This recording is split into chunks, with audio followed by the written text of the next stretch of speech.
இன்றைய நாள்ல கார்த்திகை தீபம் தீப திருநாள்னு சொல்லுவாங்க. மூலம் எப்படி வெளிப்படணும்னு எல்லாரும் ஆசைப்படுறீங்களோ அந்த மூலத்தையே மறுமடங்காக்கிறதுக்காக தான் இந்த கார்த்திகை தீப நாள் கொண்டாடப்படுதுங்க.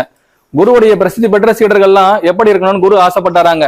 அப்படி ஆசைப்பட்ட குருநாதருக்கு 3 to 60,000 சீடர்கள் தேவைப்பட்டாங்களாங்க.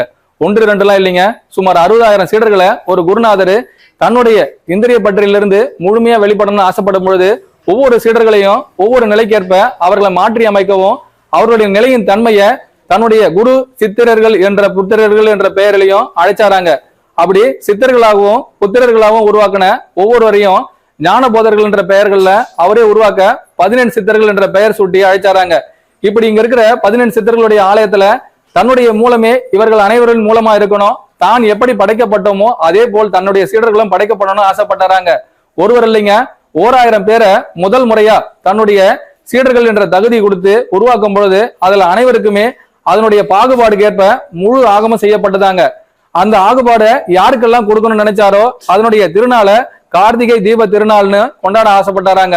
ஆனா ஒவ்வொரு வருடமும் அந்த கார்த்திகை மாதம் ஏற்படுற முழு பௌர்ணமி அன்று குரு சீடர்களுக்கு கொடுக்கப்படுகின்ற முழு உபதேசமும் எப்படி இருக்கணுங்கிறதுக்கு 6 மூலங்களை ஒரு சீடன் உருவாக்கி இருக்கணும். அந்த 6 மூலத்திலிருந்து தன்னுடைய சூடன் எப்படி இருக்கணுங்கிறதுக்கு தன்னுடைய குருவை காட்டும் எந்த பக்கமும் குருவாகவே தெரியணும்னு ஆசைப்பட்டாராங்க.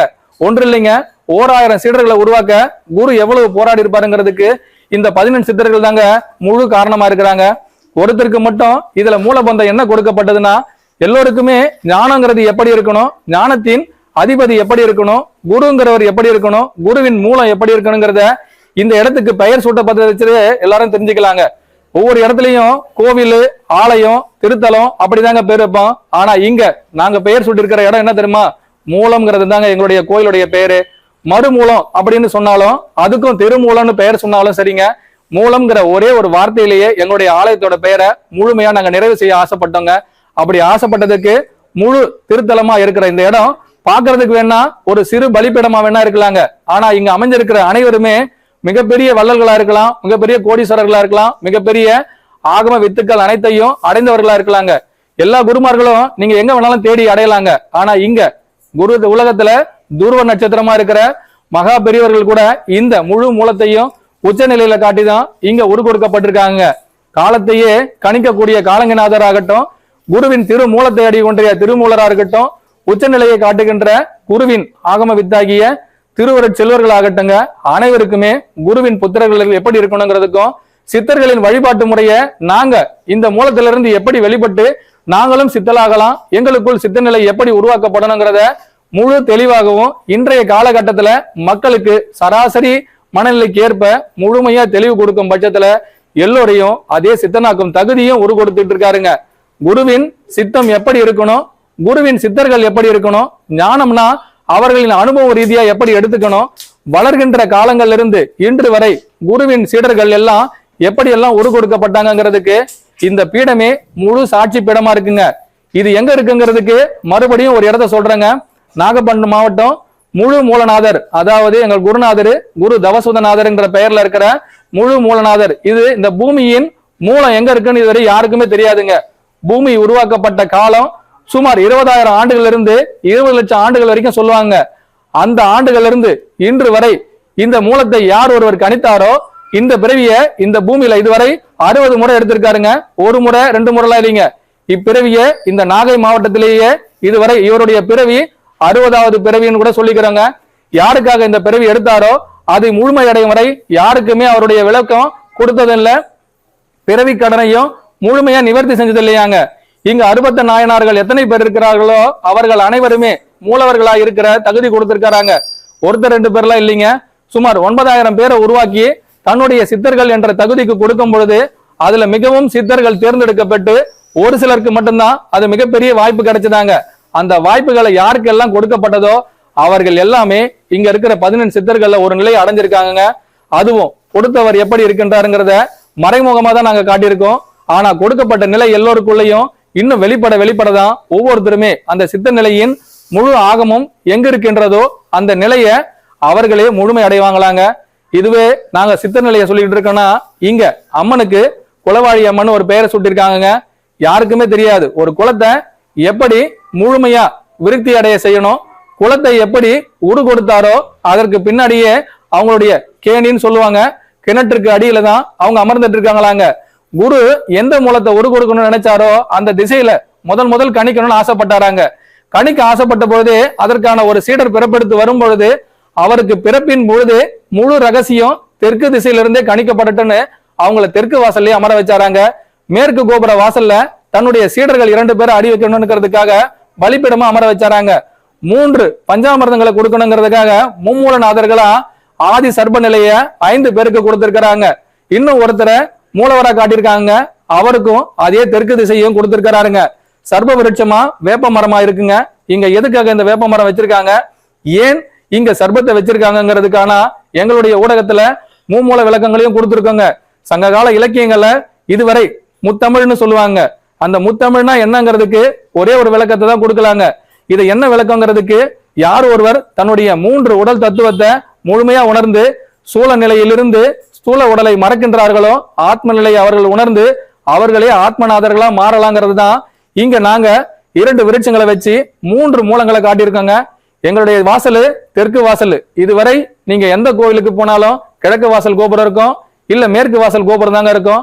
இது முழுக்க முழுக்க தெற்கு வாசல்ல வச்சு உங்களையும் அலங்கரிக்க ஒரே ஒரு பாகுபாடு இருந்தா போறோம். நீங்க யாருன்னு உணரணும்னு ஆசைப்பட்டீங்கன்னா உங்களுடைய ஆதி மூலநாதரா குருவே இருந்து 2 விருட்சங்களை உங்களுக்குள்ள கொடுத்தாருன்னா அடுத்த 6 மாதங்களுக்குள்ள நீங்களும் சித்தனாகலாம். அதுவும் எத்தனை ஆட்காட்டிகள் இருந்தாலும் போதும், உங்களுடைய நாட்காட்டியில ஒரே ஒரு சூடம் ஏத்துங்க. உங்கள் உள்ளம் குளிரும் பொழுது நீங்கள் யார் என்பதை உங்களுக்குள்ள இருந்தே அவர் பெரு விளக்கமா கொடுப்பாருன்னு சொல்றாங்க. தாட்சாயன மூர்த்தியா இங்க எல்லோரையுமே ஒரு கொடுக்கதான் குரு தெற்கு வாசல திறந்து வச்சாருங்க. ஒரு சீடர் இல்லைங்க, இங்க இருக்கிற எல்லோருக்குமே மங்களகரமா இருக்கணும் மட்டும் இல்ல, மஞ்சள் நிறை எதுக்கு கொடுத்தாங்கிறதுக்கு ஒரு குரு ஒரு சீடன் இந்த இருவருமே சனி சமநிலையில இருக்கணும், அவர்களுக்கும் அதே சமநிலையை கொடுக்கணுங்கிறதுக்காகத்தான் மஞ்சள் நிறை ஆடையை கொடுத்தோம்.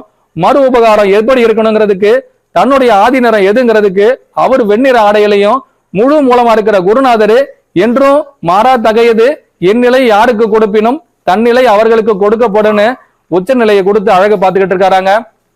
பீடத்தை இதுவரை நீங்க அலங்கரிக்கிற இடம் எவ்வளவோ இடங்கள்லாம் பயணிச்சிருக்கலாங்க, எவ்வளவோ அடி தூரம் இருக்கலாம், 4 கோபுர வாசல் இருக்கலாம், குளம் எல்லாமே இருக்கலாம். ஆனா இங்க இருக்கிற பஞ்சபூத தத்துவத்தை நீங்க எந்த கோவில்ல போனாலும் உயிரோட்டமா உணரவே முடியாதுங்க. பதஞ்சலி யோக சாஸ்திரத்தை இங்க நாங்க வடிச்சிருக்கிற அருவங்கோல் யோகம் இன்னும் பாத்தீங்கன்னா அக்னி குண்டத்தையே 6 பட்டையிலிருந்து 8 பட்டைக்கு மாத்தி இருக்கோங்க. சதுரங்கநாதர்கள் எங்கிருந்து வெளிப்படணும்னு நினைச்சாங்களோ அங்கிருந்து அவர்கள் அனைவருக்குமே உச்சகட்டம் ஒன்னே ஒண்ணுதாங்க. மூலவருக்கு யார் முழு தகுதி பெறுகின்றார்களோ அப்போ இந்த மூலமும் முழுமை பெறும்னு சொல்லி இந்த மூலத்தையே தன்னுடைய ஆதி மூலநாதருக்கு முழுமையா சமர்ப்பணம் செஞ்ச இடம் தான் இந்த மூலஸ்தானங்க. ஒரு இடத்த கருவறையை மட்டும்தான் மூலம்னு சொல்லுவாங்க, மூலவர் சன்னிதின்னு சொல்லுவாங்க. ஆனா நாங்க இந்த இடத்தையே முழு மூலமாக்கி மூலவர்கள் அனைவரையும் குறிப்பிட வச்சிருக்கிற ஒரே ஸ்தலம், ஒரே ஒரு ஸ்தலம்.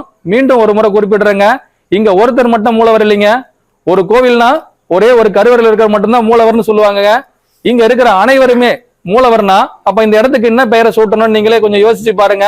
அனைவருமே இங்க மூலவர்களாகவும் மூலத்தின் அதிபதியாக எங்கள் குருநாதரையும் உச்சத்துல காமிக்கதான் இப்பேற்பட்ட மூலத்தை நாங்க பெருங்கடல் எடுத்த பெருமான் நாயனாருக்கு முழு கடல் ஒடித்த 3 சமஸ்தானங்களை முழுமையாக்கி கொடுத்திருக்கோங்க. இன்று வரை வெற்றி வகை சூடணும்னா இலை பொருத்தி காய் பொருத்தி கனி பொருத்தி பார்க்க மும்பழங்களையும் யார் முடிக்கிறாங்களோ முக்கனியை அவர்கள் ருசிக்கிறாங்கன்னு சொல்லி 3 கனி பலா வாழை இன்னொன்னு மா, இந்த 3 கனிகளையும் யார் ஒருவருக்கு முழுமையான விளக்கம் கிடைக்கின்றதோ அந்த முக்கனி கிடைத்த சீடர்கள் அனைவருமே மூலவர்களாகும் தகுதியும் கொடுக்கப்பட்டு உச்சஸ்தானத்தில் உயரிய நோக்கம் அடையட்டும். அவர்கள் உலக நோக்கு என்றும் உலகம் சமநிலை பெற வேண்டும், உலகிற்கு அவங்களும் பயனுள்ள கருவியா இருக்கணுங்கிறத உச்ச நிலையில குறிப்பிட நீங்களுக்கும் ஒரு வாய்ப்பு கிடைச்சிருக்குங்க. இங்க சொக்கநாதருக்கு கார்த்திகை தீபம் விளக்கு போட்டிருக்காங்க. எல்லோருமே கார்த்திகை தீபம்னா எங்க ஏறினோங்கிறதுக்கு இந்த இடம் தாங்க முழு சான்று. இன்று இல்லைங்க, 20,000 ஆண்டுகள் கழித்தாலும் இந்த ஊடகத்துல குறிப்பிடப்பட்ட மிகப்பெரிய விஷயம் என்னன்னா இங்க ஏத்துற ஒவ்வொருத்தருடைய தீபமும் தனக்குள்ள எரியுதுங்க. அது எல்லோருக்கும் தெரியணுங்கிறதுக்காகத்தான் மீண்டும் ஒரு விளக்கு தீபத்தை வெளியிலயும் போட்டு தனக்குள்ள இருக்க தீபம் எப்படி சுடர் விட்டு அழியாத பெருஞ்சோதியா இருக்கிறதோ அதே போல இங்கேயும் பெரும் ஜோதியா இருக்கணுங்கிறதுக்காகத்தான் இந்த கார்த்திகை திருநாள் அன்று முழு குரு பௌர்ணமியாக கொண்டாடிக்கிட்டு இருக்கோங்க. இன்றைய நாள்ல எல்லோருக்கும் பெரும் பௌர்ணமி யாருக்காக உருவெடுக்கின்றதோ கார்த்திகை திருநாள நாங்க முழுமையா கொண்டாடும் எங்க குருநாதருக்கு முழு சமர்ப்பணம் செஞ்சுக்கிறோங்க. வடக்கு, தெற்கு, மேற்கு, கிழக்கு இதுல எல்லா திசைகளையும் 4 கோணங்கள்ல கணிச்ச எங்க குருநாதருக்கு மீண்டும் சதுரங்கநாதர்னு சொல்லி உச்சகட்டத்தில் என்றும் உயரிய நோக்கம் இருக்கின்ற எங்க குருநாதருக்கு சமர்ப்பணம் சொல்லி முடிச்சுக்கிறோங்க. குருவே சரணம், குருவடி சரணம், திருவடி போற்றிங்க.